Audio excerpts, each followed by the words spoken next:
The moon was full and bright, casting an eerie glow over the old castle on top of the hill. It was Halloween night, the perfect time for a group of ghost hunters to investigate the extreme paranormal phenomenon that had been reported in the area. The team consisted of 5 experienced hunters, each armed with various tools and gadgets to capture evidence of any supernatural activity. As they approached the castle, they could feel a chill in the air and hear strange whispers coming from within its walls.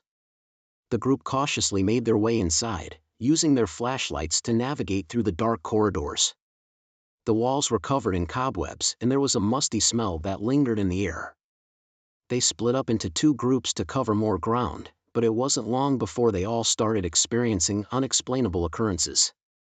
One member heard footsteps following them, another felt a cold hand on their shoulder, and one even saw a figure standing at the end of a hallway before it disappeared into thin air. Their heart rates were racing as they regrouped to share their findings. They decided to set up cameras and voice recorders in different areas of the castle to capture any evidence. As they continued their investigation, things only seemed to get more intense. Objects were moving on their own, doors were slamming shut, and strange voices could be heard echoing throughout the castle. But then something unexpected happened. One of the ghost hunters suddenly froze in fear and started speaking in an unfamiliar language.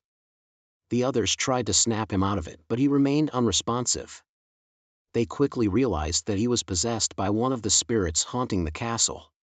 The remaining members were terrified and didn't know what to do. But then they remembered a legend about the castle, that on Halloween night, if someone was possessed by a spirit, they could be freed by ringing the bell in the tower. Without hesitation, they ran to the tower and rang the bell with all their might. The possessed hunter was released from the spirit's grasp and collapsed to the ground. He had no recollection of what had happened and was completely shaken by the experience. As they made their way out of the castle, they couldn't help but feel relieved that they had made it out alive. The team never spoke about that night again, but it stayed with them forever. They couldn't deny what they had experienced and were grateful to have escaped with their lives. But there was one shocking twist that would haunt them even more. Years later, one member of the group came forward and confessed that he had staged the entire paranormal phenomenon as a sick prank.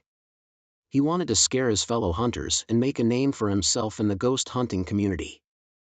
The others were shocked and felt betrayed, realizing that they had been victims of his twisted game.